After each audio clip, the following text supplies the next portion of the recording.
Gabriel's Horn, a journey through infinity and form. The atelier was vast, its ceilings vanishing into shadow, its walls lined with sculptures that defied geometry.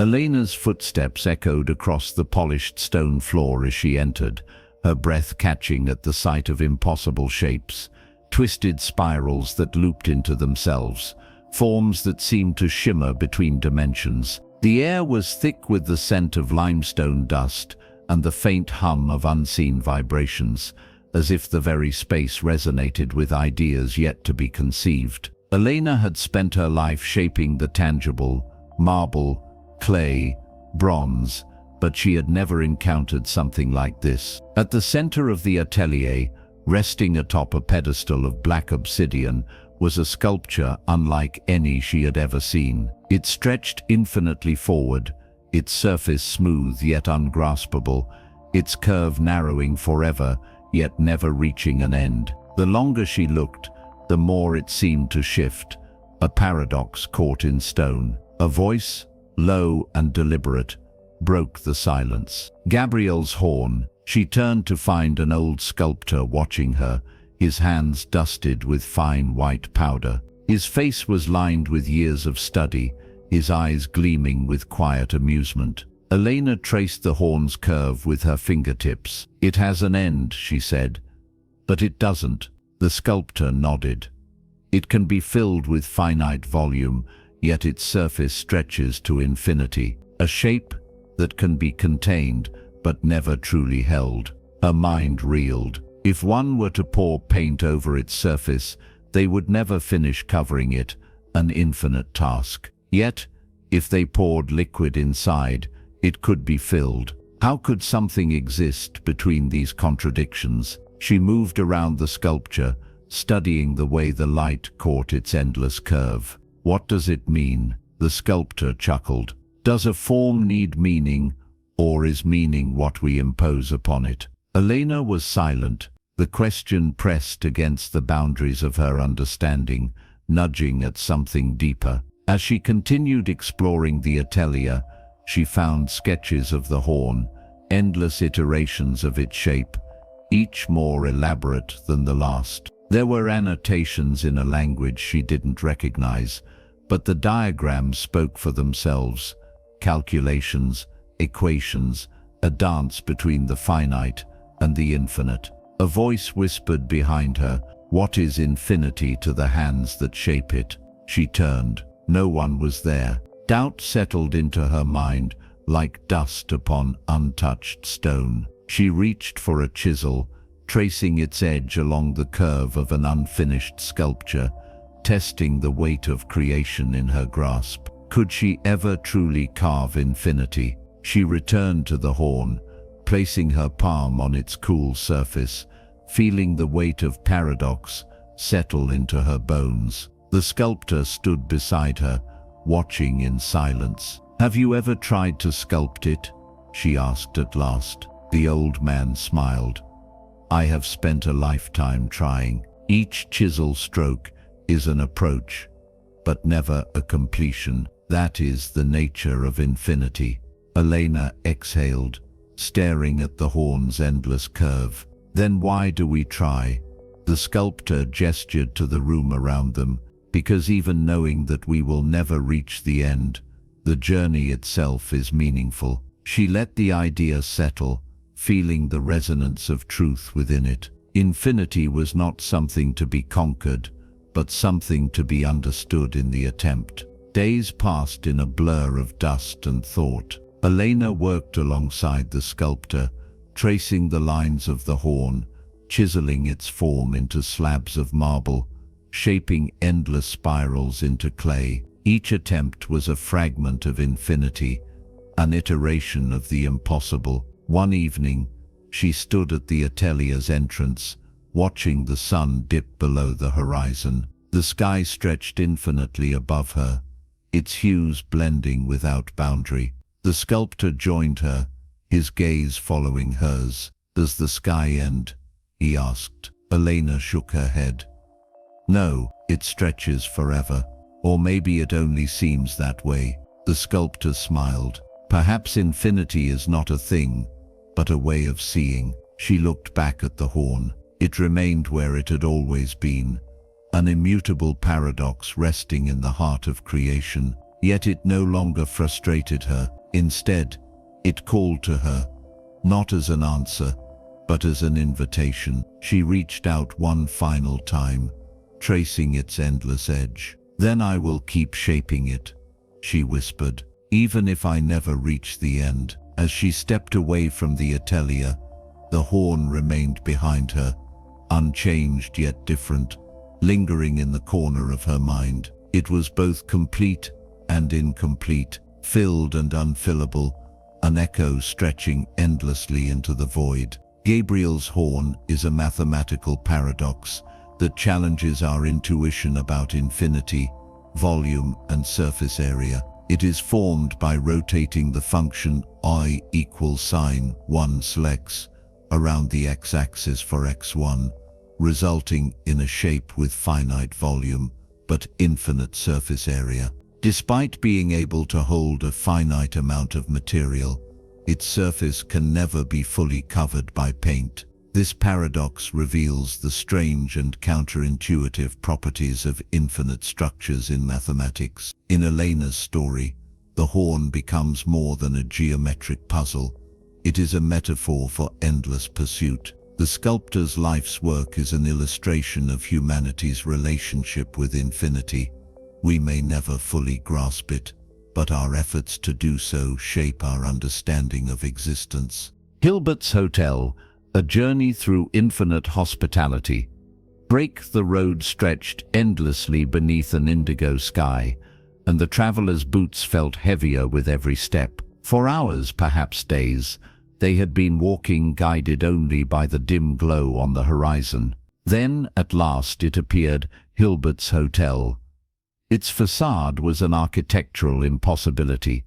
Countless floors stacked upon each other, their windows blinking softly like distant stars. The entrance stretched outward in both directions, as if the hotel's walls extended beyond the limits of perception. The air smelled faintly of wax candles and polished wood, an old-world elegance untouched by time. Inside, the grand lobby was bathed in a golden glow, its chandeliers floating in an endless ceiling. Marble columns stood sentinel between rows of reception desks, each manned by an identical clerk, tall, thin, dressed in deep red uniforms. The traveler approached the nearest one, dropping their satchel onto the counter. "I need a room," they said, their voice hoarse from the journey. The clerk smiled, his eyes dark as polished obsidian. "Of course, we are always at capacity, yet we always have room." The traveler frowned. "That doesn't make sense." "Ah," the clerk replied, producing an ornate guest book from beneath the counter. He opened it, revealing an impossibly long list of names. "As you can see, every room is occupied." "Then how can you give me one?" The clerk's smile never wavered. "Allow me to demonstrate." He lifted a brass key from its hook and handed it to a bellboy, who nodded and disappeared into the hallway. "We simply shift our guests. The occupant of room 1 moves to room 2, room 2 moves to room 3, and so on, infinitely." The traveler's head spun. "So you can always make space." "Indeed, infinity is accommodating." They hesitated before taking the key. "And if 1,000 guests arrived at once?" "We shift each guest to twice their current room number.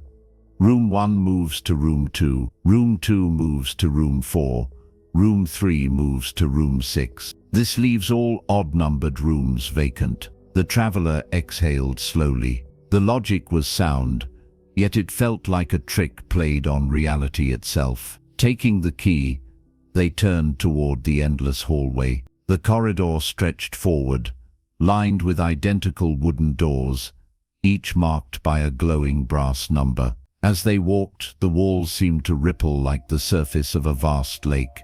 They passed room 10, room 100, room 10,000, all filled, yet somehow never reaching an end. Their own room, room 1,000,003, stood waiting. The key turned smoothly in the lock. Inside, the chamber was warm and inviting, its walls lined with bookshelves filled with tomes of impossible titles. A fireplace crackled, despite the absence of wood. A single window framed the night sky.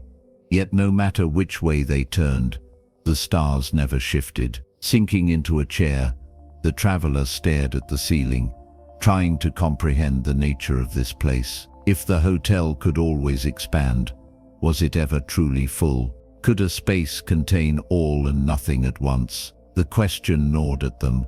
To test the paradox, they devised an experiment. If they wrote every occupied room number on slips of paper and placed them into a box, how many would they have? An infinite amount. But if they removed a single room from the list, the hotel would still be infinitely full. Did that mean they had the same number of rooms as before? A knock at the door interrupted their thoughts. A man stood outside, his eyes tired yet knowing. "You're struggling with it, aren't you?" The traveler nodded. "If infinity works like this, then numbers lose their meaning." The man chuckled. "Not their meaning, just their limits. Then where does it end?" "It doesn't." The traveler looked past him, down the never-ending corridor. The truth settled upon them like the weight of an endless guestbook. They smiled faintly. "I think I'll stay another night." The door clicked shut, the hallway stretching forever beyond. Hilbert's Hotel is a thought experiment proposed by mathematician David Hilbert to illustrate the counterintuitive properties of infinity. It describes a hotel with infinitely many rooms, all occupied, yet still able to accommodate new guests by shifting current occupants. This paradox demonstrates how infinite sets behave differently from finite ones. In the traveler's story, the hotel's corridors reflect the bizarre yet logically consistent realm of the infinite. By challenging our intuitions about space and capacity, Hilbert's Hotel reveals that our usual notions of full and empty break down in the face of boundless possibility. The unexpected hanging, a journey through time and expectation. Break the decree arrived at dawn, slipped under the heavy iron door of cell 47. The parchment was crisp, the ink dark as midnight. Its message was simple, yet it set off a chain of reasoning that unraveled the very fabric of expectation. "Within the next 7 days, but on an unexpected day, you shall meet your fate." The prisoner, Aldrich, read the words again, his fingers tightening around the brittle edges. He glanced up at the ceiling of his narrow stone chamber, where a single lantern flickered, casting wavering shadows across the damp walls.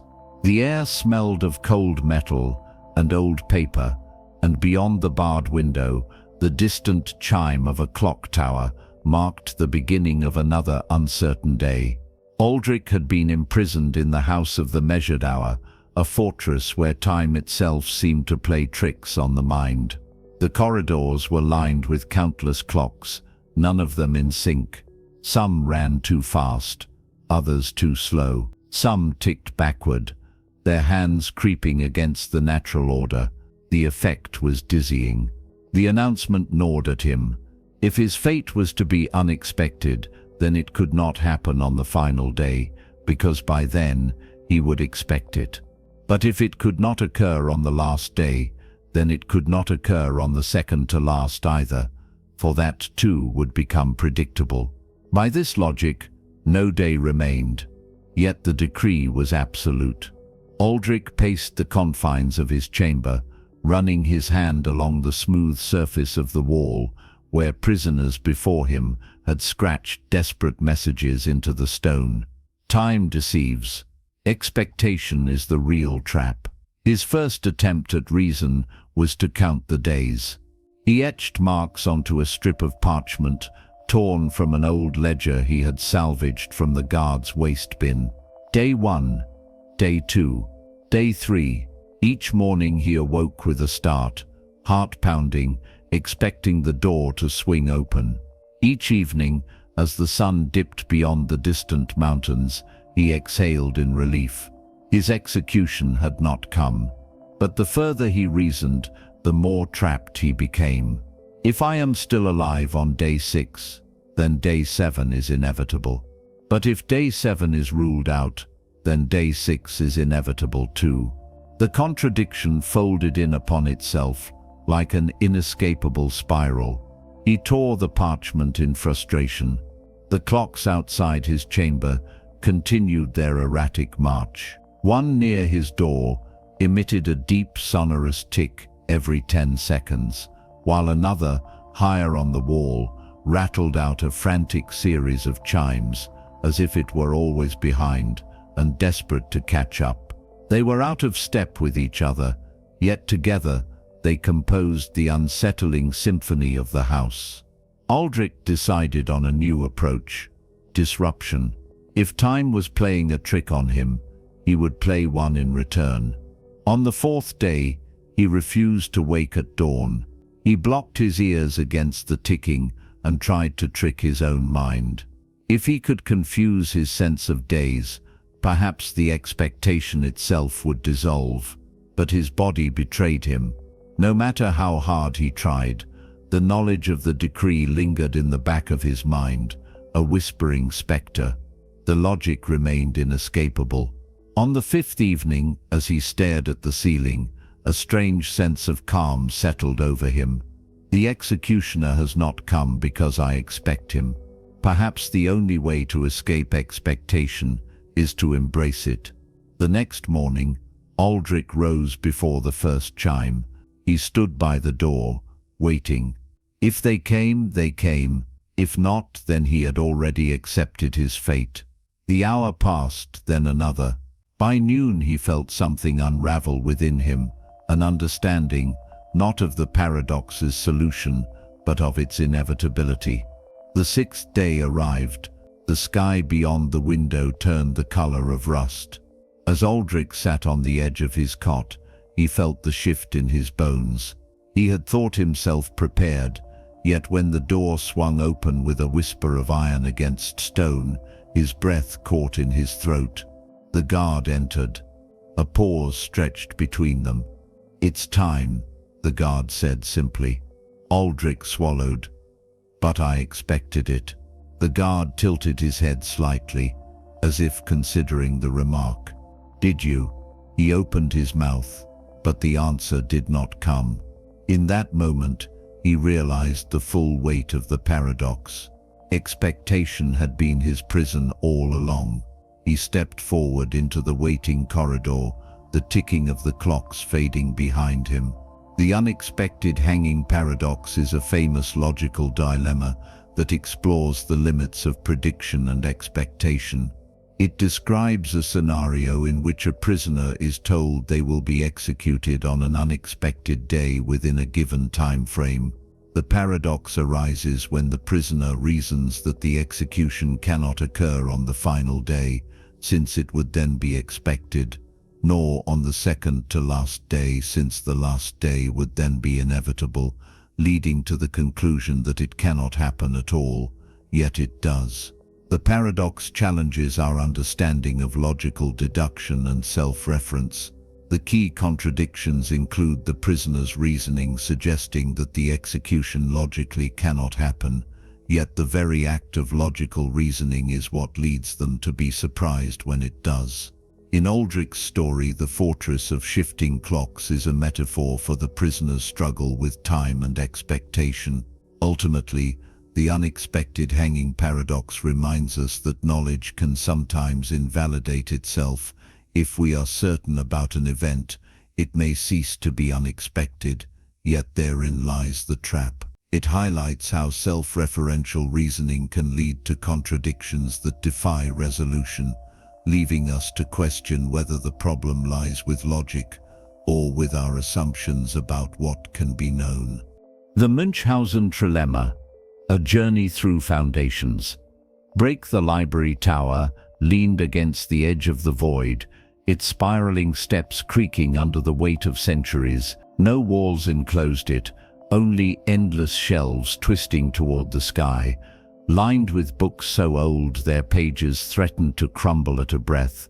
A cold wind howled through the gaps, carrying the whispers of forgotten scholars, Orin climbed, his fingers trailing along the spines of tomes that bore no titles, their contents unknowable until opened. He had come searching for a foundation, one truth that could not be questioned, a pillar upon which all else could stand. For years, doubt had gnawed at him, unraveling the certainty he had once held. Every question led to another. Every proof demanded justification. It was an endless spiral, and he was tired of falling. At the tower's summit, he found a single pedestal, atop which rested a book bound in black leather. No dust had settled upon it, as if time itself hesitated to touch its pages. Orin opened it, expecting revelation. Instead, he found only 3 words scrawled in careful ink. "Choose your path." The pages turned on their own, revealing 3 distinct passages, each leading to a different fate. The infinite descent, the circle of reflection, the final axiom. Orin exhaled slowly. The trilemma. He traced the first path with his finger. The infinite descent. Proof required proof, and that proof required another.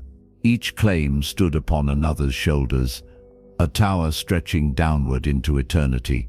He imagined stepping into that abyss, descending forever, reaching no end. Is all knowledge built upon a foundation that does not exist? He turned to the second passage, the circle of reflection. Here, answers folded back upon themselves, endlessly self-referential. This is true because it must be true.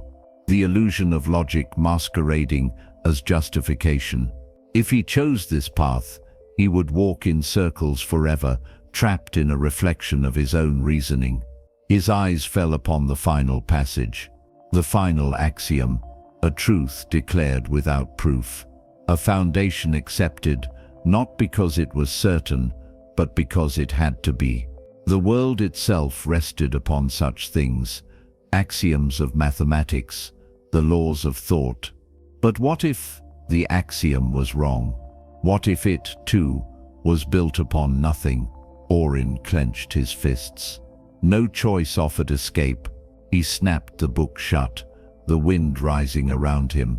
The tower groaned, as if in sympathy. Could knowledge be built on anything but faith in something unprovable? Was every argument inevitably grounded in assumption or circular logic? He gazed out at the infinite horizon, the library shelves curving into the sky. For a moment, he considered throwing the book into the void, rejecting the question entirely, but he knew he could not. The question was him. With trembling resolve, Orin opened the book again. This time, he did not read. He simply chose. The pages glowed, and the tower vanished in a swirl of ink and wind. When Orin emerged, he found himself back in the world of ordinary questions, yet nothing felt ordinary. He had glimpsed the skeleton of reason, the stark reality that all knowledge might rest on an unsteady foundation. He smiled, a strange, liberated smile. Doubt was no longer his enemy, but his companion. The Münchhausen trilemma states that any attempt to prove a statement must rely on one of 3 unsatisfying options: an infinite regress of proofs, a circular argument, or an unproven foundational axiom. Named after Baron Münchhausen, who allegedly pulled himself out of a swamp by his own hair. It underscores the difficulty of finding an ultimate justification for our beliefs. Orin's journey through the library tower mirrors this struggle. Confronting the 3 paths reveals that no form of justification is without flaws. The trilemma suggests that at some level, we must accept a starting point without proof, or else risk an endless descent or a circular trap. The paradox is not a condemnation of knowledge, but a reminder that our understanding of the world rests on assumptions, be they axiomatic, circular, or interminably deferred. In recognizing this, we see that certainty may be an illusion, yet, as Oren discovered, embracing this realization can free us from the impossible quest for an unshakable foundation, guiding us instead toward a humbler, more curious engagement with truth. The trolley problem, a journey through morality and choice. A solitary trolley rumbled along rusted tracks, cutting through the silent outskirts of a sleeping city. Mira stood at a switch, heart hammering, as two tracks diverged before her.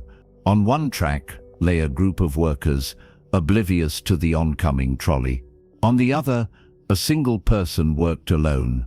The control lever in her hand was heavy with consequence. She had to choose which track the trolley would take. If she did nothing, the trolley would barrel into the group. If she pulled the lever, it would veer toward the lone worker. No matter what she did, harm would befall someone. Her mind raced, grappling with the moral weight of her decision. Was it better to let events unfold, resulting in more casualties but without her direct intervention? Or was it her duty to minimize harm, even if it meant actively causing a death? Her pulse thundered.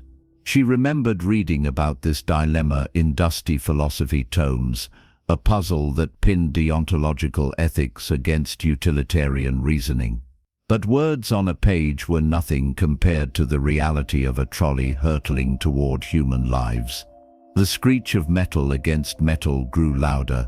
She had only seconds to act, or not act. In a rush of instinct, she pulled the lever. The trolley shifted tracks with a grinding lurch. The lone worker looked up, eyes wide. Mira could hardly breathe. She had saved more lives by condemning one. As the horrific thud resounded, she sank to her knees, tears burning her cheeks. Later, in the quiet of an empty station, a philosopher in a worn coat approached. "Your choice," he murmured, "reflects one moral framework. But was it the right one?" She trembled. "I don't know. I saved more people, but I had to choose." "Was it better than doing nothing?" The philosopher sighed. "That's the puzzle, isn't it? Action versus inaction, consequences versus principles. Many thinkers would argue you did the right thing, sacrificing one to save many. Others would say, no one has the right to choose who lives or dies." Over time, Mira found no definitive answer. The memory haunted her, an eternal question echoing along the silent tracks. Each day, she revisited the scene in her mind, wondering if another path, doing nothing, or a path she had not even imagined, might have been more just. The trolley problem is a classic thought experiment in ethics, exploring the conflict between utilitarianism, maximize overall good, and deontological principles, adhering to moral rules, such as do not kill. The dilemma forces one to confront whether actively causing one death is preferable to passively allowing multiple deaths, and whether personal responsibility differs in action versus inaction. There are many variations: pushing someone onto the track to stop the trolley, redirecting it onto oneself, and so forth, each probing the balance between outcome-based morality and the inviolability of individual rights. In Mira's story, the abstract puzzle becomes a visceral reality. She must live with the consequences of her choice. The trolley problem endures because it distills ethical complexity into a stark, time-pressured decision, revealing that moral intuitions can clash with systematic reasoning. Ultimately, the problem remains unresolved, a testament to the deep and often irreconcilable divides in human moral thinking. The Banach Tarski paradox, a journey through splitting infinity. A quiet orchard sprawled beneath a pale morning sky, rows of ancient apple trees yielding crimson fruit. In the center of the orchard stood a curious sight, a sphere of shimmering silver, suspended a few feet above the ground without any visible support. At its base, Two mathematicians, Ren and Simone, whispered excitedly. They had come here to this improbable place to witness a demonstration of the Banach Tarski paradox. They circled the sphere, notebooks in hand, eyes shining with anticipation. Legend said that with the right approach, one could divide a sphere into a finite number of pieces, then reassemble those pieces into two spheres, each identical to the first, a feat that defied every intuition about volume and matter. But in physical reality, you can't actually cut atoms, Simone murmured. This paradox works in an abstract sense, relying on the axiom of choice. It's about infinite sets, not actual spheres of solid metal. Ren smiled. Still, to imagine it, a single sphere duplicated from itself, as though creation sprang from nothing. They began, guided by a complex set of instructions that described rotating and translating pieces in higher dimensional space. The orchard flickered with geometric impossibilities. Each cut existed not in physical space, but in a conceptual realm, dividing points based on intricate groupings. Time itself seemed to bend, the orchard momentarily dimming as if the sun shuddered. When the final step was complete, they stood before two identical silver spheres, both the same size as the original. The orchard was unchanged, yet forever altered in their eyes. A hush fell over them, the weight of what they had done sinking in. This is impossible, Ren breathed, even though they were looking right at the result. Simone reached out a trembling hand, passing it through one of the spheres. Her fingers met no resistance.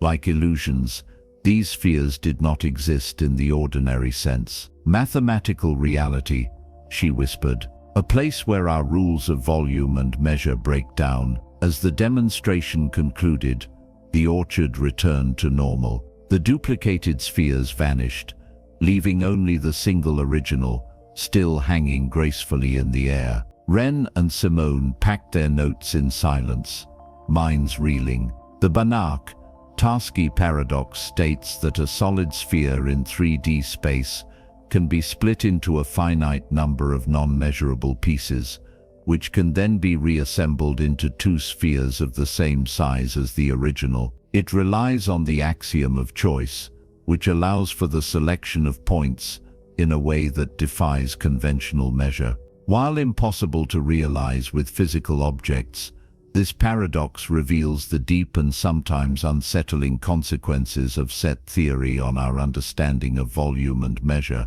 In the orchard, Ren and Simone witnessed the mind-bending implications firsthand. The sphere seems to duplicate itself from nowhere, hinting at the strange frontier where infinity, measure, and geometry collide. The Banach Tarski paradox reminds us that mathematical truths can challenge our most basic assumptions about reality.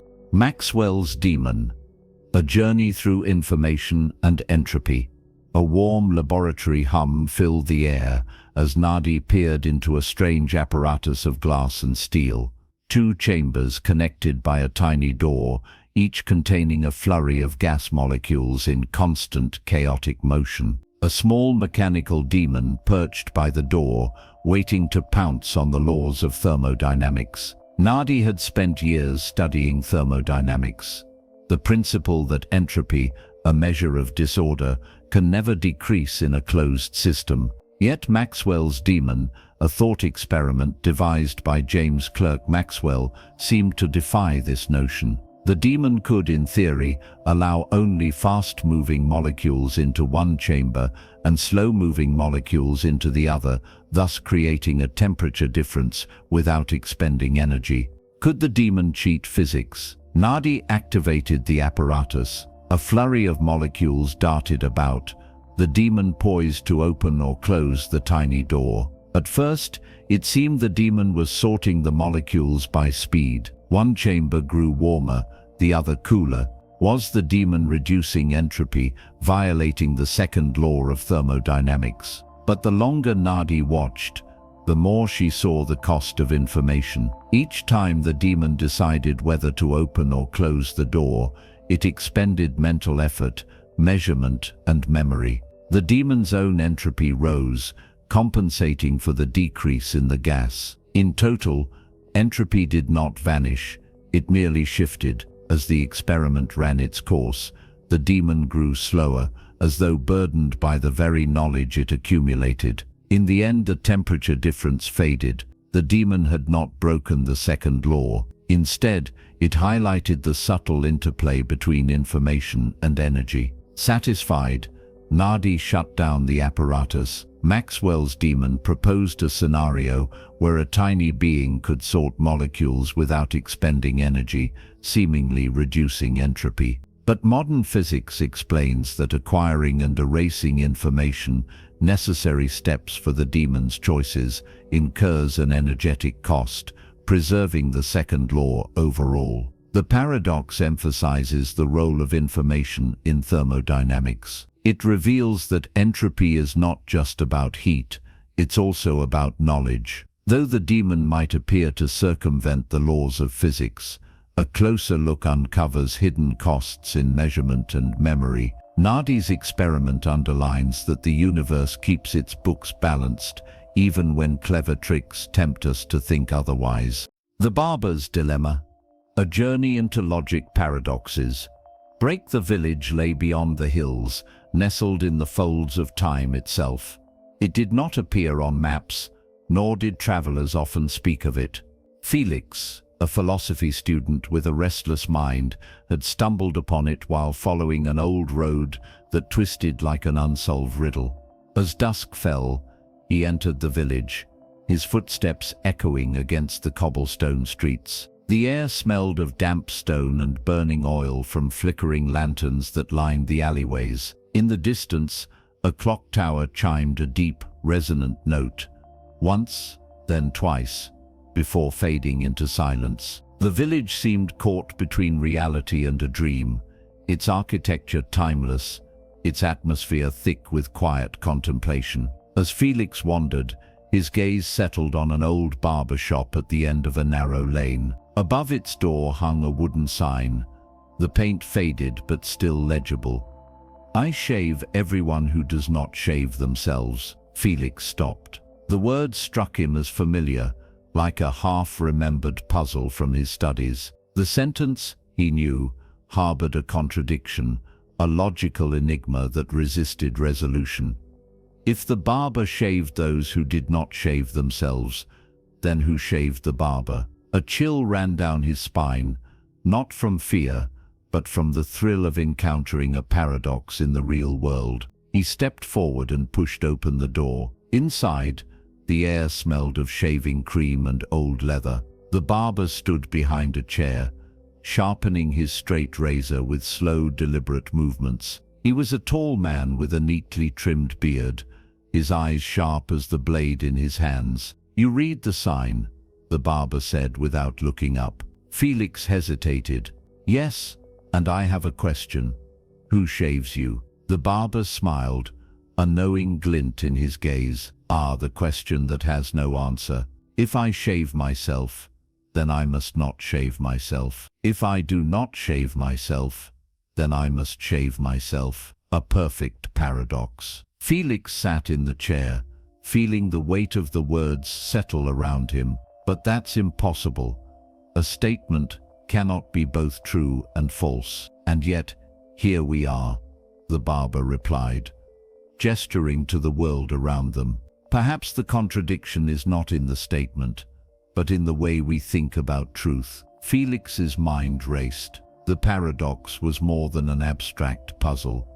It was alive in this village. He left the barber shop and wandered through the streets, seeking answers. At the village square, an elderly man sat on a bench, feeding the birds. He wore a long coat, his eyes hidden beneath the brim of his hat. "You seem troubled," the man observed as Felix approached. "I've encountered a paradox," Felix admitted. "The barber says he shaves those who do not shave themselves. But if that's true, then who shaves him?" The old man chuckled. "Ah, Logic's little trap. Have you considered that some questions have no resolution, that the contradiction itself is the point? Felix frowned. But logic is supposed to be consistent. Paradoxes shouldn't exist. And yet they do, the man said, tossing breadcrumbs to the pigeons. Some say paradoxes reveal the limitations of logic. Others say they reveal the limitations of language. What do you believe? Felix had no answer. He continued wandering, his thoughts tangling like the village's winding streets. He entered a quiet library where the dust of forgotten ideas lingered in the air. Row upon row of books lined the shelves, their spines whispering secrets of philosophy and reason. He found a book titled The Limits of Logic. Inside, the pages spoke of paradoxes, how they had confounded mathematicians, philosophers, and logicians for centuries. The Barber paradox, it said, was related to Russell's paradox in set theory, a contradiction that arose when a set tried to define itself. Felix closed the book, his mind spinning. If paradoxes were inescapable, what did that mean for the pursuit of truth? That night, Felix sat in the village square beneath a sky littered with stars. The paradox had followed him, refusing to be unraveled. He thought about the barber, the old man, the books filled with contradictions. Was truth truly as simple as he once believed? Perhaps logic had limits. Perhaps not all questions demanded answers. The Barber paradox was not a problem to be solved, but a mirror reflecting the complexities of thought. He stared into the darkness, and for the first time, he felt a strange peace in the uncertainty. At dawn, Felix prepared to leave. The village, still wrapped in its quiet enigma, seemed unchanged, yet he felt different. He had come seeking resolution, but he left with something greater, a reverence for the unknown. As he passed the barber shop, the sign still hung above the door, its words unchanged. But this time, he did not stop. The paradox no longer troubled him. Instead, it intrigued him, like an old friend waiting to be revisited. The road stretched before him, winding toward places unseen. He walked forward, carrying with him not certainty, but wonder. The Barber paradox is a famous logical contradiction introduced by Bertrand Russell. It arises from self-referential statements, leading to an impossible scenario. The paradox is framed as follows. In a village, a barber shaves all and only those who do not shave themselves. The question then arises, does the barber shave himself? If he does, then he must not. If he does not, then he must. This paradox highlights problems in set theory and the foundations of logic. It is closely related to Russell's paradox, which deals with self-referential sets in mathematics. The issue lies in how we define rules and categories. When a rule applies to itself, contradictions emerge. The Barber paradox challenges classical notions of truth and forces us to reconsider the limits of logic. It suggests that not all statements fit neatly into true or false categories. Instead, paradoxes expose the boundaries of reasoning, language, and formal systems. In Felix's journey, the paradox was more than a theoretical puzzle. It was an experience that reshaped his understanding of truth. Just as he could not resolve the contradiction, so too must we accept that some questions exist, not to be answered, but to expand the way we think about the world. The Crocodile's Dilemma. A journey through logic and deception. Break the swamp pulsed with life, a breathing entity of tangled roots and shifting waters. Fireflies blinked in the thick evening air, their golden light illuminating the mist that hovered above the marsh. The scent of damp earth and decaying vegetation filled the air, a perfume of nature's perpetual cycle of life and decay. Luca adjusted his satchel, his boots sinking slightly into the soft, wet ground as he followed a narrow footpath toward the village of Salvador. The locals spoke of strange riddles, ancient wisdom, and a dilemma that had never been solved. As a wandering philosopher, Luca had spent years chasing mysteries, and now he had found one worthy of pursuit. The village emerged from the swamp like a whisper, its wooden huts built on stilts above the murky waters. Torches flickered along the rickety walkways, casting dancing shadows on the reeds below. Children ran barefoot over the planks, their laughter echoing in the humid air. Near the village square, an old storyteller sat cross-legged before a small crowd, his voice deep and measured. Long ago, the storyteller began, a crocodile stole a child from this very riverbank. The desperate parent begged for its return. The crocodile, being a creature of logic, made a bargain. If you can guess correctly whether I will return your child, I shall do as you say. But if you are wrong, the child is mine forever. The villagers murmured in recognition of the tale. Luca stepped closer, drawn to the paradox unfolding in words. "And what did the parent say?" he asked. The old man smiled, his teeth yellowed with age. "Ah, traveler, that is where the dilemma lies." The villagers turned to him expectantly, as if awaiting judgment from a foreign mind. Luca let the weight of the question settle upon him. If the parent guessed that the crocodile would return the child, and the crocodile did so, then all was well. But if the crocodile had intended to keep the child, the guess would have been incorrect, breaking the agreement. If the parent guessed that the crocodile would not return the child, and the crocodile did not, then the answer was correct, but the crocodile would still keep the child. If the crocodile instead returned the child, despite the correct guess, then the condition was violated. It was an endless loop, a paradox built on deception and self-reference. Luca's mind spun, tangled in the logic of the tale. "What happened to the child?" he asked. The storyteller gestured toward the river. "Some say the crocodile still waits in the waters, offering the same wager to any who dare answer."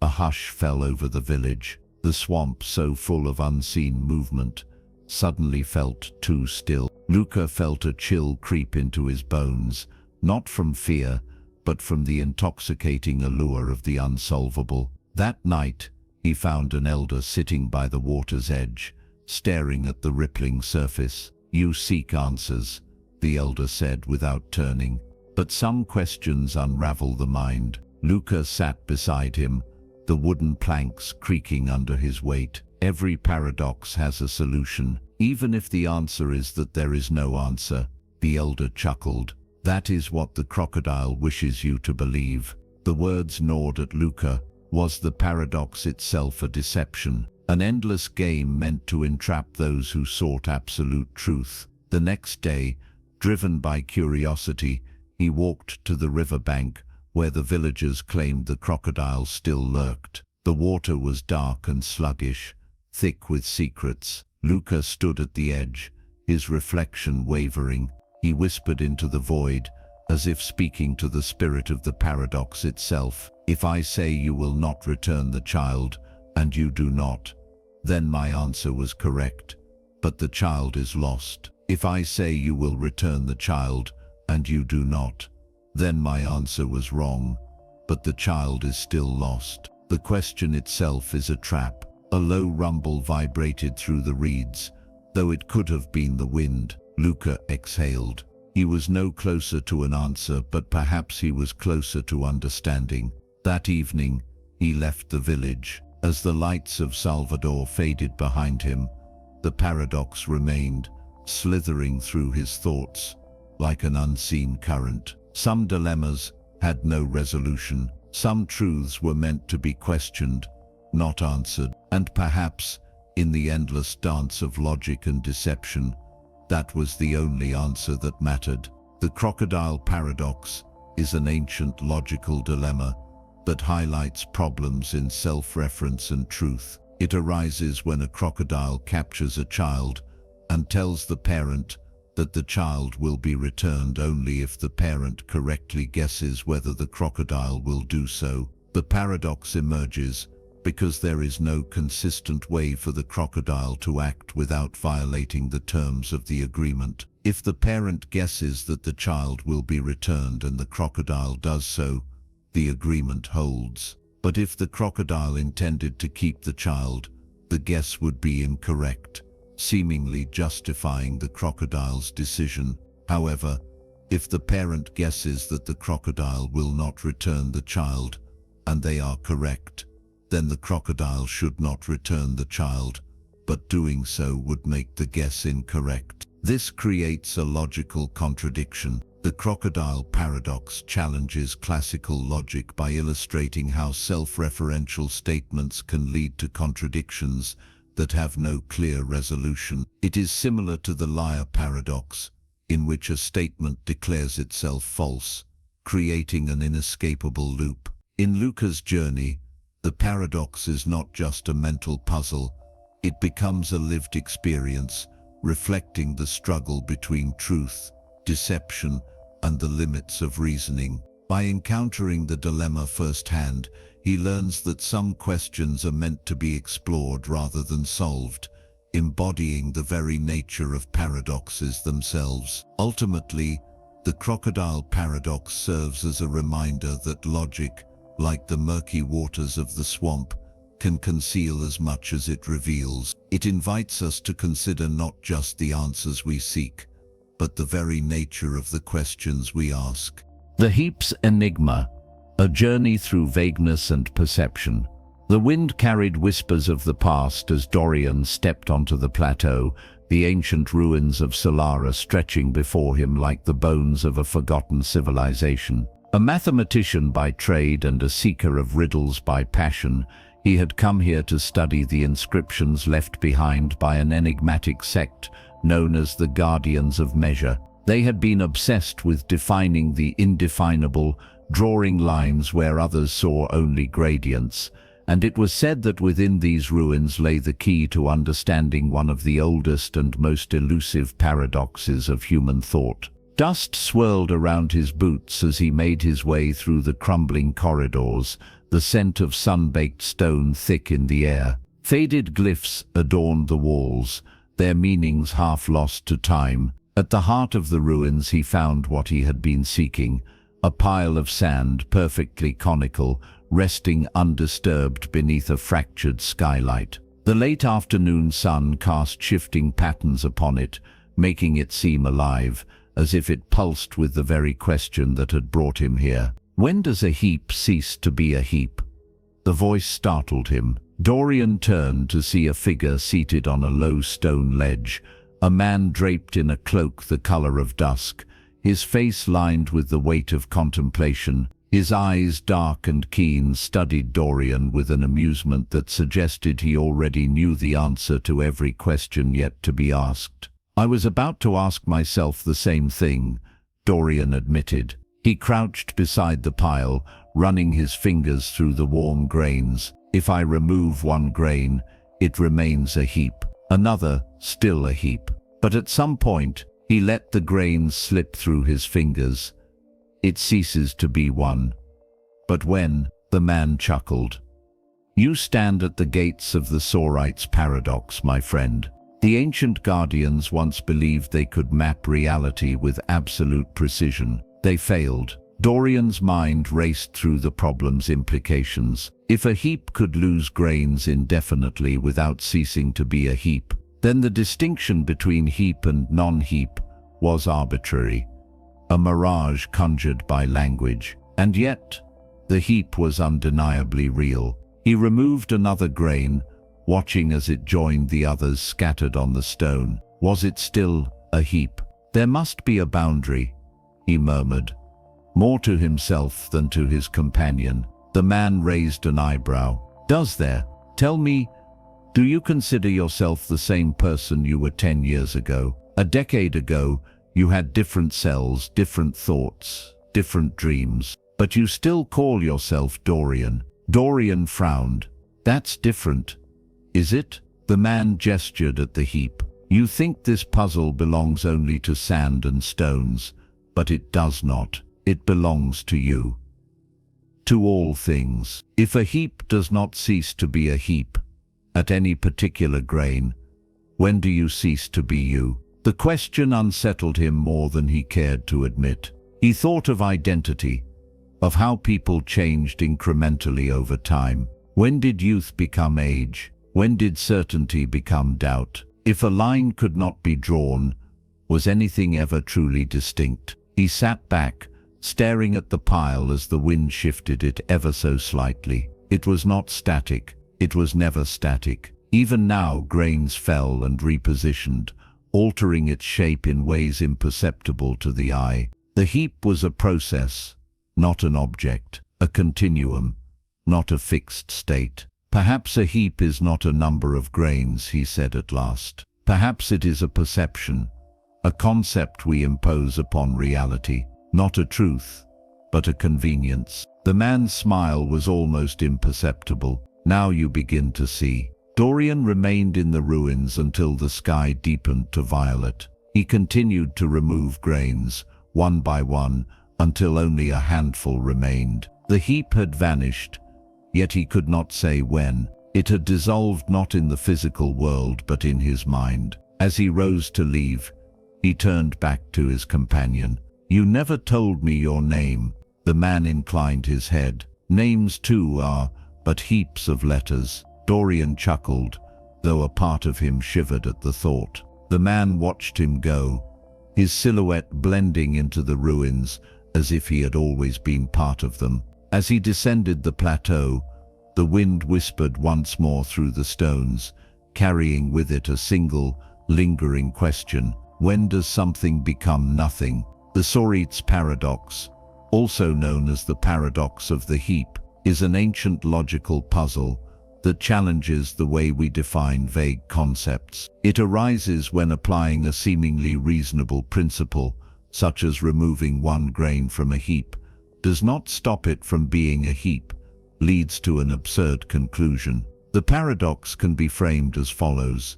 A heap of sand is undeniably a heap. Removing a single grain does not seem to change this. But if we repeat this process enough times, eventually only one grain remains. A single grain is not a heap. So when did it stop being one? This paradox challenges classical logic because it reveals a problem in our everyday use of language. Many of our categories are inherently vague. Concepts like heap, bald, tall, or even young lack strict boundaries, yet we use them as if they were well defined. Philosophers have proposed various solutions. Supervaluationism suggests that while some cases are clear, a large pile is a heap, one grain is not. There is no definitive cutoff, and vagueness is simply part of language. Fuzzy logic argues that instead of a binary true-false distinction, concepts exist on a spectrum. Epistemicism holds that there is a precise boundary, but we simply do not know it. In Dorian's journey, the paradox takes on a personal dimension. He sees that identity, like heaps of sand, is also a continuum. Just as no single grain marks the transition from heap to non-heap, no single moment defines when we change from one version of ourselves to another. Ultimately, the Sorit's paradox invites us to embrace the ambiguity of the world, reminding us that not all boundaries are as clear as we assume. The lottery paradox, a journey through chance and belief. Break. The neon glow flickered through the thick mist as Alexander Langley stepped onto the damp cobblestone streets of Fortuna, the city of infinite wages. The air was thick with the scent of rain-soaked pavement, mingled with the distant aroma of whiskey and desperation. Fortuna was a place where dreams were gambled away in the blink of an eye, where fortune and ruin held hands under the amber glow of the gas-lit street lamps. The city breathed like a living organism, its pulse measured in the clinking of coins and the shuffle of lottery tickets exchanged between eager hands. Alexander, a statistician turned skeptic, had come to Fortuna not to win, but to understand. The grand event of the evening was the infinite draw, a lottery so vast it defied probability itself. The rules were simple: 1 billion tickets, one winner. Every ticket had an equal chance of losing, yet one ticket would claim the grand prize. The paradox gnawed at him. If he were to reason correctly, he should believe each individual ticket would lose, and yet the certainty of a winner was undeniable. He entered the House of Odds, the oldest gaming hall in Fortuna, where walls shimmered with the reflected glow of 1,000 golden numbers. The hall was filled with figures hunched over roulette wheels, card tables and boards filled with scrawled calculations. At the far end stood a booth where an elderly ticket vendor regarded him with an amused gaze. "You're here for the infinite draw," the vendor said, handing Alexander a single slip of paper. The ticket bore a long sequence of numbers, meaningless in isolation. "Every ticket loses," the vendor added with a grin, "except for one." Alexander turned the ticket over in his hands. Was this a losing ticket? Rationality whispered that it was. But then, why did someone always win? He exhaled sharply, the paradox tightening around him like a riddle with no exit. At a nearby table, an eccentric gambler in a silver coat was arranging a stack of playing cards. "The house always wins," the gambler murmured, as if speaking to himself. "But tell me, friend, what do you think? Will your ticket lose?" "Yes," Alexander answered automatically. The gambler smirked. "And yet, someone's ticket must win. If every ticket loses, how does anyone win?" Alexander hesitated. "Individually, each ticket is overwhelmingly likely to lose. But collectively, the gambler interrupted. "And yet, you just bet against your own chance of winning. Tell me, if you believe every ticket loses, why are you holding on to yours?" Alexander had no answer. The grand hall hushed as the game master arrived, a towering figure in a dark velvet coat. He took the stage before the great golden board, where the numbers of the infinite draw shimmered like distant stars. The murmuring of the crowd grew into a rhythmic pulse, anticipation woven into every breath, every shifting glance. The moment had arrived. A wheel spun. The numbered spheres within the great mechanical drum rattled like whispered prayers. Alexander tightened his grip on his ticket. It would lose, he was sure of it. And yet a number appeared. Then another. One by one they matched his sequence. His pulse thundered. Impossible. The final number flickered into place. Silence pressed upon the hall, stretching thin, fragile, until the game master spoke. "Winner." The word crashed over him, warping reality itself. The room blurred, the neon light smearing across his vision like streaks of probability rewritten by fate. He stumbled forward, his breath shallow, his mind clawing for answers. The ticket vendor watched him with quiet amusement. "And there it is," he said softly. The paradox laid bare. You believed you would lose. You had every reason to believe so. And yet, Alexander felt weightless. Every ticket should have lost. His mind rebelled against the truth. In his trembling hands, how could he have known? How could he have been right? The gambler in the silver coat tipped his hat. "And now you must ask yourself, did you win by luck or by the failure of logic itself?" Alexander turned the ticket over again, as if expecting the numbers to change. They remained fixed, unyielding.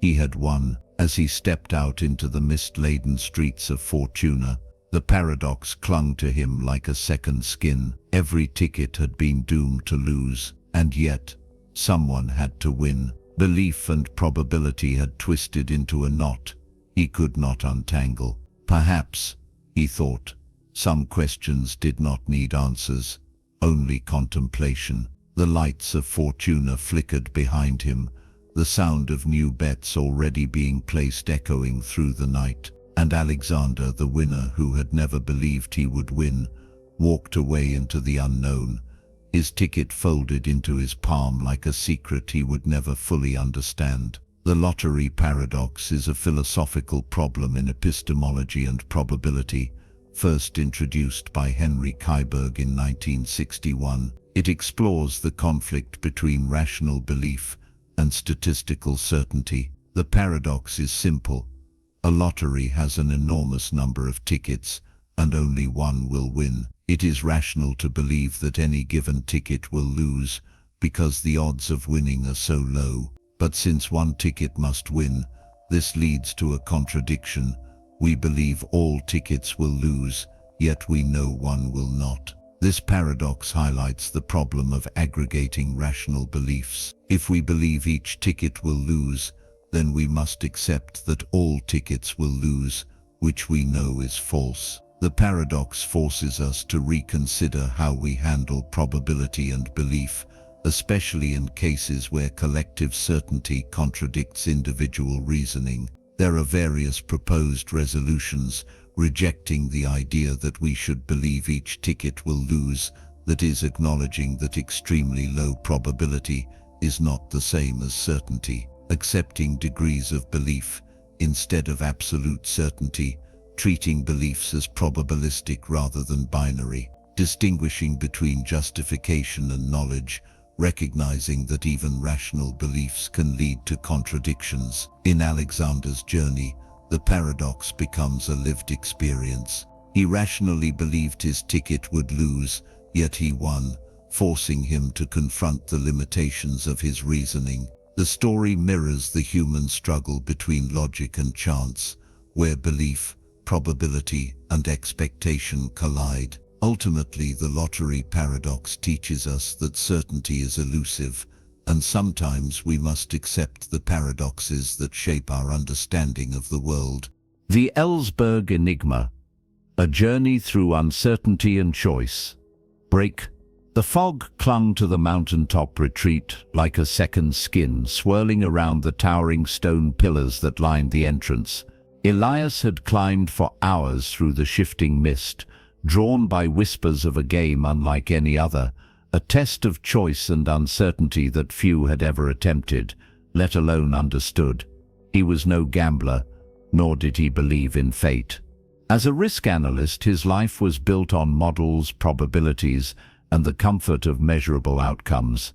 Yet something about the retreat, with its veiled figures and flickering lanterns, stirred something primal within him. Inside, the air was thick with incense and quiet murmurs. Hooded figures moved in the periphery, their robes brushing against ancient stone floors. At the heart of the chamber stood a table draped in deep crimson cloth, atop which rested two identical boxes, one marked with a golden sigil, the other left blank. Behind them, an elderly figure with piercing grey eyes and a voice like grinding gravel watched Elias with knowing amusement. "You've come to test your certainty," the old man said. His fingers tapped lightly against the table. "Inside these boxes are marbles. The first contains an equal number of red and black. The second contains a mix, but you do not know the proportions. Your task is simple. Choose a box, draw a marble, and wager whether it will be red." Elias examined the boxes. The first was safe, 50 odds. No mystery, no unseen variables. The second was a void, a black hole of possibilities, governed by nothing but speculation. His fingers hovered over the safer option. "And if I choose incorrectly?" The old man's thin lips curled. "Then you will have learned something valuable." A simple choice, yet his hand felt weighted by an unseen force. He had spent his career advising others on rational decisions, yet now faced with an abstract unknown, doubt gnawed at him. Why did the second box feel like a threat, even though its odds could be just as favorable?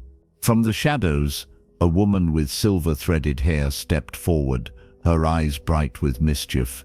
"People fear what they do not measure," she mused. "They claim to be logical, yet uncertainty bends them to its will." Elias swallowed. "The rational choice is the first box." The woman's smile deepened. Is it? His pulse quickened. The paradox struck him suddenly. If the second box contained an unknown mix, there was no reason to assume it was worse than the first, yet his instincts recoiled from it.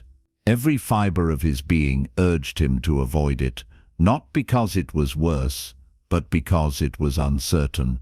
Did he truly value logic, or merely the illusion of control?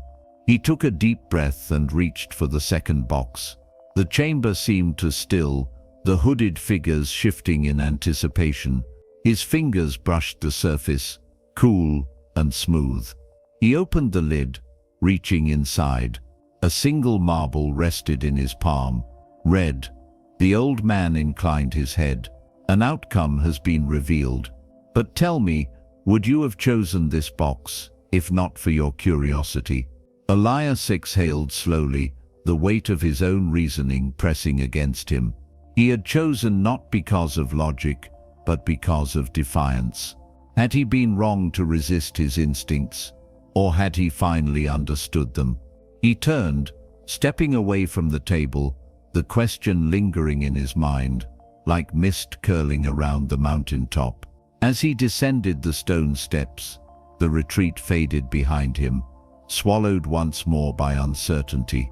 And for the first time in his life, Elias was content not to know the answer. The Ellsberg paradox is a famous problem in decision theory that highlights the conflict between known risks and ambiguous uncertainty. It was introduced by economist Daniel Ellsberg in 1961 and demonstrates how people tend to prefer options with measurable probabilities over those with unknown outcomes, even when logic suggests they should be indifferent. The paradox is often framed using two urns. Urn A contains 50 red marbles and 50 black marbles. The probability of drawing red is clearly 50%. Urn B contains 100 marbles, but the ratio of red to black is unknown. It could be 50/50, but it could also be 99.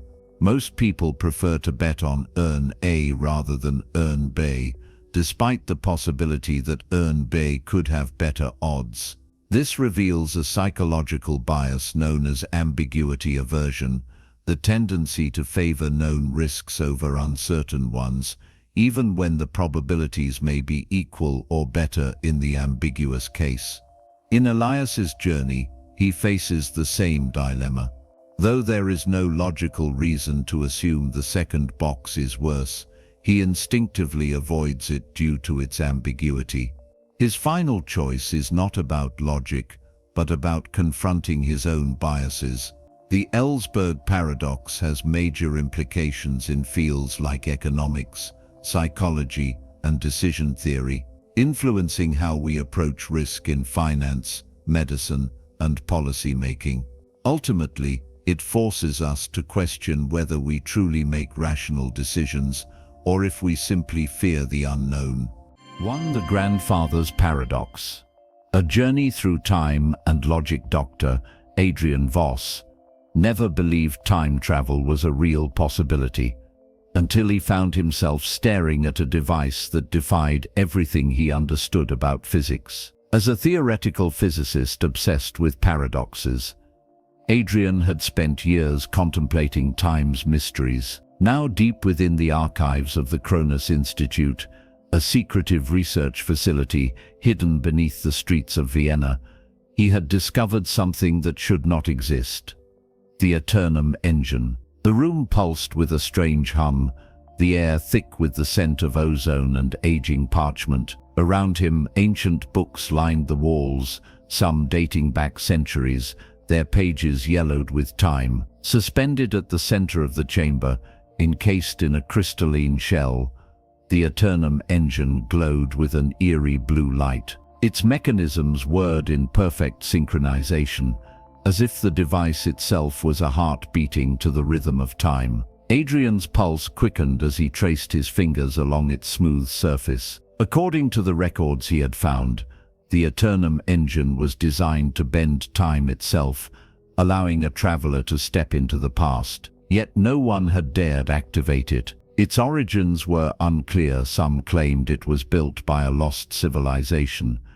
Others insisted it was the work of an unknown genius. But Adrian didn't care about its origins. He had a question that demanded an answer. If one were to travel back and prevent an ancestor from meeting their spouse, would they erase their own existence? Adrian had always been haunted by the past. His grandfather, Henrik Voss, was a man shrouded in mystery, a figure whose meeting with Adrian's grandmother had seemingly altered the course of fate. What if he could undo that moment? What if he could prove, once and for all, whether paradoxes truly unraveled time? He reached for the activation switch. The Eternum engine pulsed, reality wavered, and then, with a flash of blinding light, Adrian stepped into the past. The world around him blurred, reshaping itself with an almost dreamlike fluidity. When the light faded, Adrian found himself standing on a cobbled street, bathed in the glow of gas lamps. The scent of coal smoke filled the air, mingling with the crisp autumn breeze. He recognized the setting instantly. Vienna, 1927. His grandfather, Henrik, was here. Adrian moved through the bustling streets, his mind racing. He had researched his family history meticulously. Henrik Voss had been a young physicist, an idealist who frequented the old cafes of Vienna, debating science and philosophy over cups of thick black coffee. Tonight, Adrian knew, Henrik was meant to meet a woman named Anna Becker at the Grand Imperial Cafe, a meeting that would ultimately lead to Adrian's own existence. But what if that meeting never happened? He wandered through the cafe district, absorbing the sounds of a bygone era. Jazz music drifted from a distant club, mingling with the laughter of elegantly dressed patrons. Adrian spotted Henrik at last, seated alone at a corner table, notebook in hand, oblivious to the weight of history pressing upon him. Adrian hesitated. Could he truly disrupt the past? What if preventing Henrik from meeting Anna simply led to an alternate timeline, rather than erasing him entirely? The questions gnawed at him. Lost in thought, a voice interrupted. Adrian turned to find an elderly man seated at the adjacent table. He had a sharp, knowing gaze, as if he could see straight through Adrian's intentions. "You seem troubled," the man continued, stirring his tea. "Vienna has a way of stirring existential questions in visitors." Adrian forced a smile. "I suppose you could say I'm grappling with an impossible choice." The man chuckled. "All choices are impossible until they are made. But tell me, young man, do you believe time is fixed? Or is it fluid?" Adrian hesitated. "I always thought it followed a linear path, cause and effect." "And yet," the man said, "here you are standing outside of your own time. Have you considered that paradoxes may not destroy reality, but rather shape it?" Adrian felt a chill. Could it be that the very act of attempting to prevent his grandfather's meeting was what ensured it happened? The thought unsettled him. Glancing back, he saw Anna Becker enter the cafe.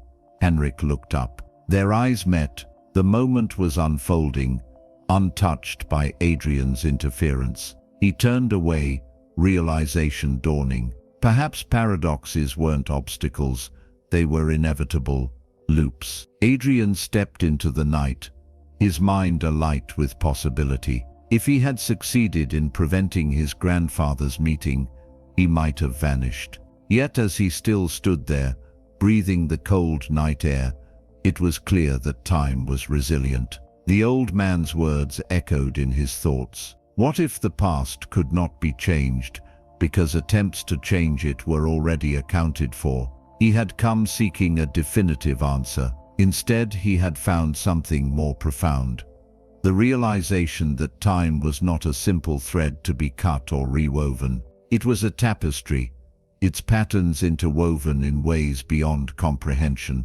The Eternum engine had brought him here, but it had also shown him the futility of his quest. Time did not break, it adapted. With a deep breath, Adrian stepped back into the shadows, allowing history to unfold as it always had. The return journey was instantaneous. One moment, Adrian stood in 1927.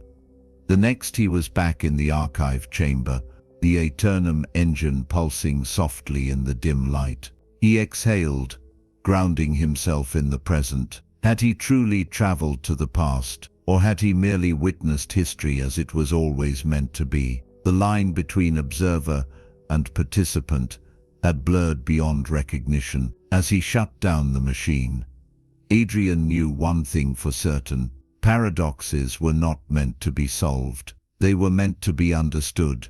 With newfound reverence, he turned away from the device, stepping back into the world forever changed. The grandfather paradox is a famous thought experiment in time travel theory. It poses the following question: if a person were to travel back in time and prevent their grandfather from meeting their grandmother, would they erase their own existence? And if they never existed, how could they have traveled back in time to interfere? This paradox highlights the contradiction between time travel and causality. If one successfully prevents their own birth, they would never have been able to travel back in time in the first place, creating a logical inconsistency. Many theories attempt to resolve the paradox. Fixed timeline theory. The past cannot be changed because any attempt to do so is already part of history. This aligns with Adrian's realization that time adapts rather than breaks. Multiverse theory. Altering the past creates a new branching timeline rather than changing the original one. Self-consistency principle. A time traveler's actions in the past always lead to the same outcome, preventing paradoxes. In Adrian's journey, he comes to understand that paradoxes do not necessarily contradict reality. They define its intricate nature. Time is not a linear thread, but a vast, interwoven fabric where cause and effect dance in harmony. Thus, the grandfather paradox remains one of the most fascinating enigmas in both philosophy and physics, challenging our very understanding of existence. Ross's paradox is typically framed in the context of deontic logic, the logic of ought statements. It arises from the observation that from "you ought to mail the letter," one might erroneously infer "you ought to mail the letter or burn it," which is absurd if burning the letter was never a legitimate or desirable option to begin with. This paradox exposes a problem in how logical disjunction interacts with normative statements. In a more narrative sense, we might imagine a scenario. A character stands with a letter in hand, fully intending to mail it, when a sudden nonsensical voice in their mind suggests, "Well, you ought to mail it or burn it." Such an addition adds nothing beneficial, but opens a door to an irrational possibility. The paradox highlights the mismatch between classical logic, where adding a disjunct is usually benign, and the practical domain of what one ought to do, where adding an undesirable option warps the meaning. Philosophers have debated whether the contradiction is purely linguistic or reveals deeper inconsistencies in normative reasoning.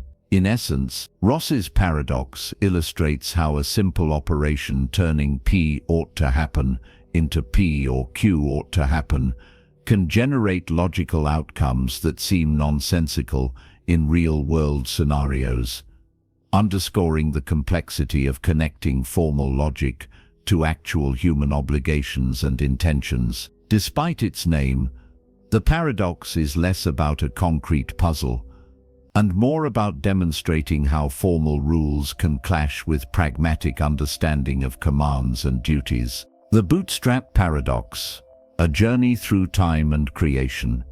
Break Sebastian Graves had always been drawn to lost knowledge. As a historian specializing in unexplained artifacts, he had spent years scouring ancient texts and forgotten relics, searching for the inexplicable, but nothing had prepared him for what he found in the back room of the Eternal Curiosity, an antique shop hidden in the twisting alleys of Prague.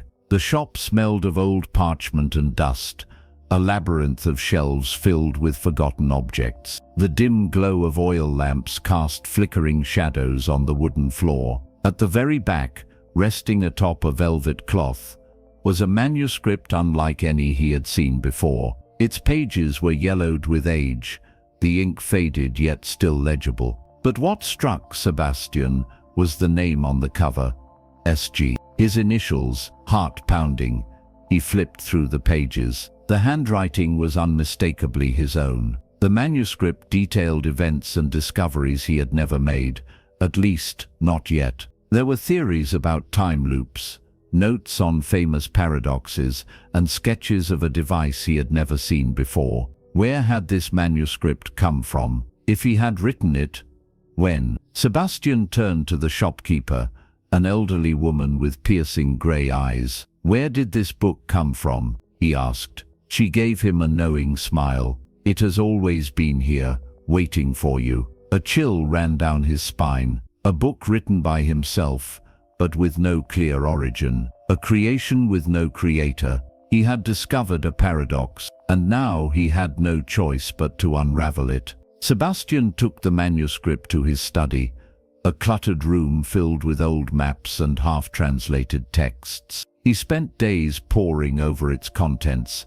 tracing every reference, every diagram. The sketches depicted a device labeled Chrono Key, a time travel mechanism beyond anything known to science. The problem was, he had no memory of designing it. But the more he studied the book, the more one question gnawed at him. If this knowledge had come from himself, but from no clear point of origin, was it truly knowledge at all? His research led him to an obscure footnote mentioning the Library of Lost Time, a hidden archive rumored to contain books from the past, present, and future. No historian had ever confirmed its existence, but the manuscript's pages hinted at its location beneath the catacombs of Rome.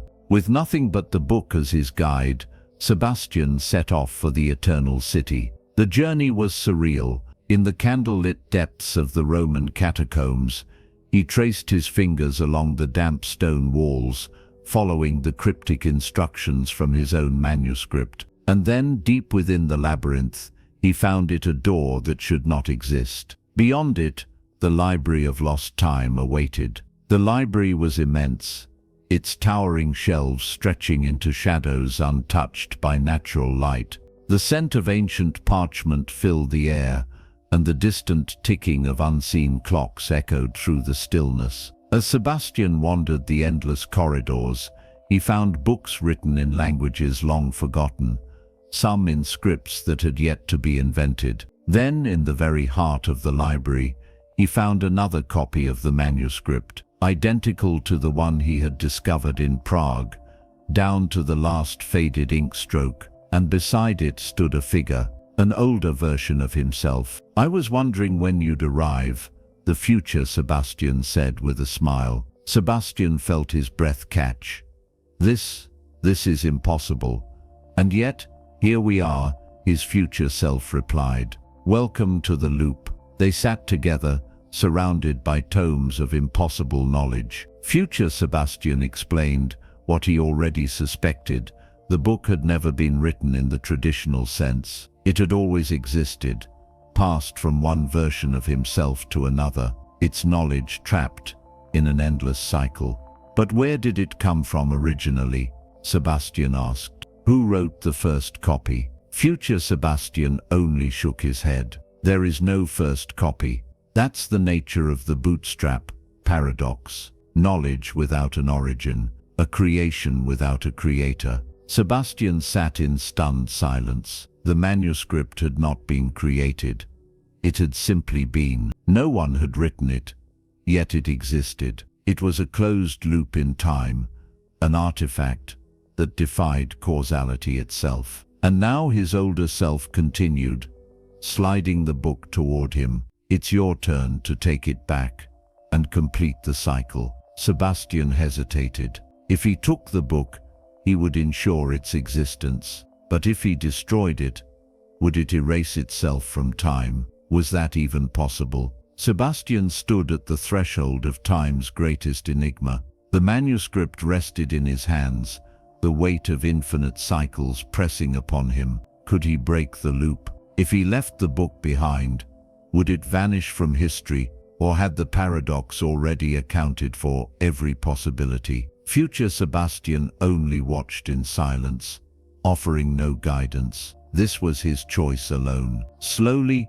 deliberately, Sebastian placed the book back on the shelf. "I won't take it with me," he said. Future Sebastian raised an eyebrow. A bold experiment. If the book disappears from history, then I'll know it was dependent on my actions. If it remains, then I'll have proven that causality is more complex than we understand. Either way, I will have learned something. Future Sebastian smiled. Then let's see what happens. With that, Sebastian turned and walked away, leaving the book behind. As he stepped through the threshold of the library, the air shimmered. The moment he crossed back into the catacombs, the memory of what had just transpired began to fade, like ink dissolving in water. And yet, as he emerged into the moonlit streets of Rome, he felt a quiet certainty. The manuscript still existed. Somewhere, somehow, it had always existed. The paradox remained, and perhaps that was the point. Sebastian returned to Prague, his mind brimming with questions. He entered the eternal curiosity, half expecting the manuscript to be gone, but there it was, waiting for him. He smiled. Some mysteries were not meant to be unraveled. Some knowledge had no beginning. As he turned to leave, the shopkeeper spoke softly. "Did you find what you were looking for?" Sebastian chuckled. "I found something even better." And with that, he stepped into the night, carrying with him not answers, but understanding. The Bootstrap paradox is a time travel paradox in which an object or piece of information has no clear point of origin. It exists in an endless loop, without ever being created. For example, imagine a time traveler finding a famous book, copying it, and then traveling back in time to give the copy to its original author, who then publishes it. Who wrote the book in the first place? This paradox challenges traditional notions of causality. Some theories suggest that such objects exist in a self-contained loop, while others argue that they emerge from a greater unknown force in time structure. In Sebastian's journey, the manuscript was never truly written. It simply always existed, passed from one version of himself to another. The paradox forces us to reconsider the nature of creation and whether some knowledge is eternal, existing beyond time itself. Ultimately, the Bootstrap paradox reminds us that time, like knowledge, is far stranger than we can comprehend. The ship's identity, a journey through the Theseus paradox. Break in the heart of a coastal town, where time seemed to waver between past and present. Alara arrived with a heart full of anticipation. An art restorer by profession, she had been invited to oversee the final touches on a historic ship's restoration, a vessel that had once braved tempestuous seas and now awaited its rebirth. The shipyard exuded an air of mystique. Weathered wood groaned underfoot, and the scent of salt water mingled with the earthy aroma of aged timber. Seagulls cawed in the distance, their cries echoing like whispers of bygone sailors. The rhythmic lapping of waves against the docks provided a soothing cadence, grounding Alara in the present moment. As she approached the vessel, she couldn't help but run her fingers along its hull. The wood felt sturdy, yet carried the softness of countless sandings. Each plank told a story, each nail a testament to the ship's enduring spirit. Yet as she observed the craftsmen at work, a question began to form, a question that would lead her down a path of philosophical inquiry she had not anticipated. Alara learned that the ship, christened Perseverance, had undergone extensive restoration. Over the years, every plank, mast and sail, had been replaced to combat the relentless wear of time and tide. This meticulous process ensured the vessel's survival, but it also posed a profound question: was this still the same ship that had once set sail, or had it become something entirely new? Intrigued, Elara sought out the shipyard's master builder, a man named Theseus. With hands as calloused as the ship's deck and eyes that gleamed with wisdom, he welcomed her inquiries. "Ah, the ship of Theseus' dilemma," he mused, stroking his grizzled beard. "It's a question that has puzzled philosophers for centuries." Elara nodded, recalling her studies. "If an object has all its components replaced, does it remain fundamentally the same object?" Thaddeus chuckled. "Indeed. But perhaps identity isn't solely tied to physical components. Maybe it's about the essence, the purpose, the stories intertwined with it." This perspective intrigued Elara. She began to see the ship not just as a collection of parts, but as a vessel of memories and aspirations. Each replacement wasn't a loss, but a continuation, a bridge between past and present. Her contemplation deepened when she met Maris, an elderly sailor who had spent his youth aboard the Perseverance. His weathered face bore the marks of countless voyages, and his eyes sparkled with the light of distant horizons. "This ship," he said, patting the railing affectionately, "she's been my home, my companion. They've replaced her parts, sure, but her spirit, that's untouched." Elara listened intently as Maris recounted tales of adventure and camaraderie. To him, the Perseverance was alive, a sentinel of shared experiences. His bond with the ship transcended its physical form, rooted instead in the intangible essence that had weathered both storms and restorations. As days turned into weeks, Elara's internal monologue became a labyrinth of thoughts. She pondered the nature of identity, not just of the ship, but of herself. Were humans, much like the Perseverance, composites of ever-changing parts? Cells regenerated, experiences reshaped perspectives, yet a core identity persisted. One evening, she visited the town's ancient library, seeking solace among its dusty tomes. The librarian, a reclusive philosopher named Lysander, sensed her turmoil. "You're grappling with the essence of being," he observed, his voice a gentle rustle amidst the silence. Elara sighed. "How do we define what something or someone truly is, when all components are transient?" Lysander smiled knowingly. "Perhaps identity isn't a fixed point but a continuum. It's not the individual pieces but the narrative they compose. The ship's identity lies in its journey, much like ours." This notion resonated with Elara. She began to see identity as a tapestry woven from threads of continuity and change. The Perseverance remained itself not because of unchanging parts, but because of the unbroken story it carried, a story enriched by each restoration, each voyage, each soul it touched. One night, as the sun dipped below the horizon, casting a golden hue over the tranquil sea, Elara found herself alone on the Perseverance's deck. The gentle rocking of the ship mirrored the ebb and flow of her thoughts. Gazing at the ship's reflection in the water, she experienced a moment of clarity. The paradox wasn't a problem to be solved, but a truth to be embraced. Identity was fluid, shaped by both constancy and transformation. The Perseverance was neither solely the original nor entirely new. It was a living testament to resilience and continuity amidst change. In that serene moment, Elara felt a profound connection to the ship, the sea, and the ever-changing yet enduring essence of existence.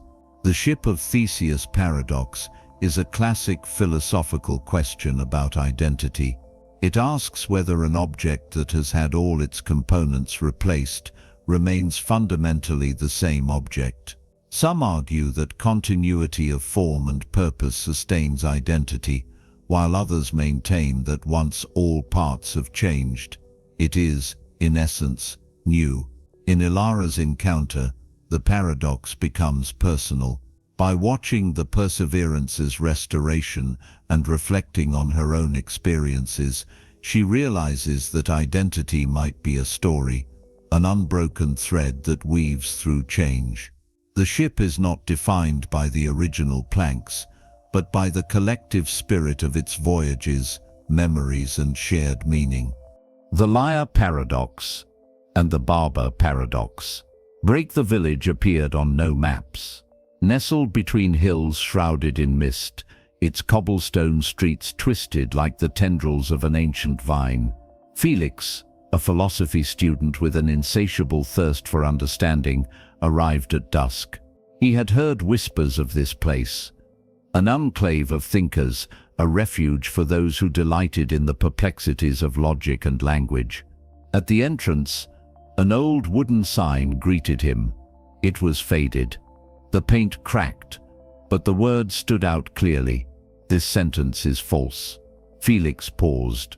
He had encountered the liar paradox before in his studies, but here it stood before him, carved into reality.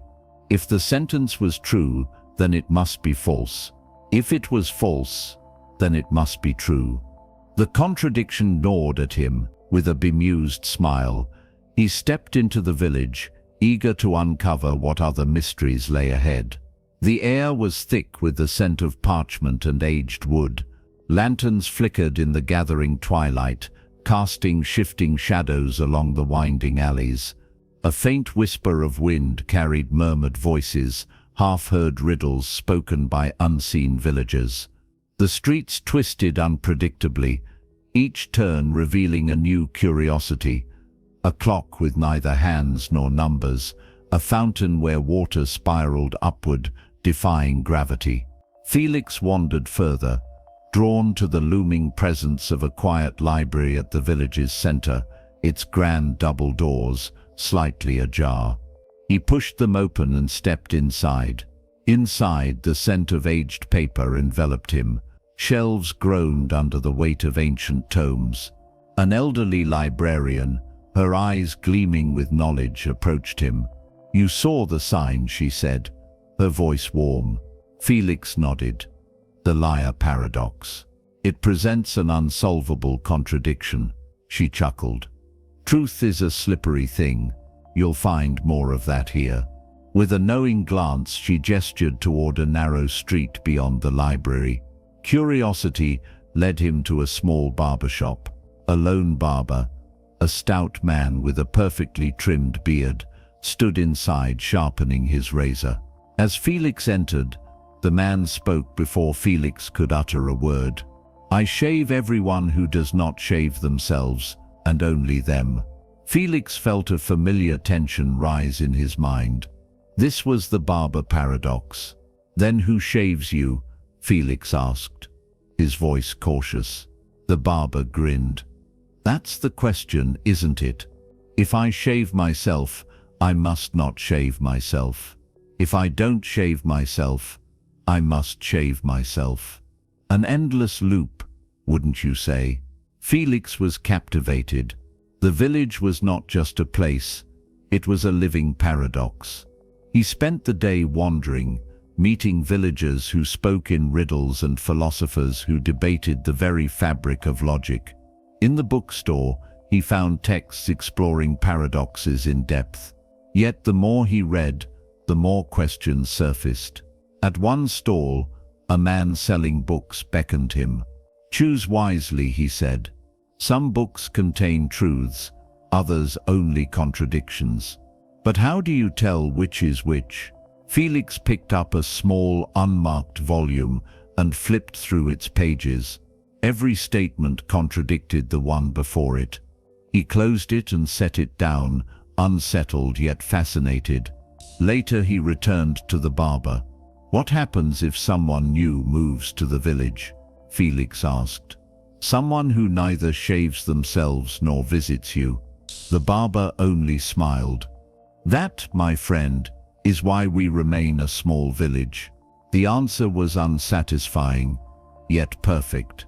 Felix's mind reeled from the weight of the contradictions he had encountered. That evening, Felix sat in the village square, staring at the flickering lanterns. The paradoxes gnawed at his thoughts, looping endlessly. Perhaps the problem wasn't in solving them, but in understanding their nature. Maybe logic had limits, and paradoxes revealed those edges. They were signposts, not walls. As he traced the cobblestone patterns beneath his fingers, he realized something: paradoxes weren't meant to be resolved, but contemplated. They were an invitation, not a trap. The mind's attempt to untangle them was what made them valuable. A bell tolled in the distance. The village, a labyrinth of contradictions, had given him no answers, only better questions. At dawn, Felix left the village. The sign remained at the entrance, its words as puzzling as ever, but he smiled as he walked past. Not all questions needed answers. Some simply needed to be contemplated. He took one last look at the winding streets behind him, the barber's shop still in view, the library's doors slightly open, inviting him to return. Perhaps one day he would. For now he walked away, carrying with him not certainty, but a deeper reverence for the mysteries that shape the world. The liar paradox is one of the oldest logical dilemmas, arising from self-reference. The sentence, "This sentence is false," leads to an irresolvable contradiction. If it is true, then it must be false. If false, then it must be true. This paradox challenges the very foundations of truth and logic, showing that self-referential statements can disrupt classical reasoning. Similarly, the Barber paradox, introduced by Bertrand Russell, presents a logical contradiction within a seemingly straightforward scenario. A barber shaves all and only those who do not shave themselves. If he shaves himself, he must not shave himself. If he does not shave himself, he must shave himself. This paradox highlights problems in set theory and logical definitions, showing how certain assumptions lead to inescapable contradictions. Both paradoxes demonstrate the limitations of binary logic. They force us to reconsider how truth and definitions operate, revealing the complexities within language and reasoning. Rather than being mere puzzles, they expose the deep intricacies of thought, logic, and the structure of our understanding of the world. In Felix's journey, the paradoxes were more than theoretical dilemmas. They became experiences shaping his perception of truth. Through his encounters in the village, the reader too is invited to engage with these timeless contradictions, proof that the boundaries of logic are sometimes best explored not by resolving them, but by embracing their enigma.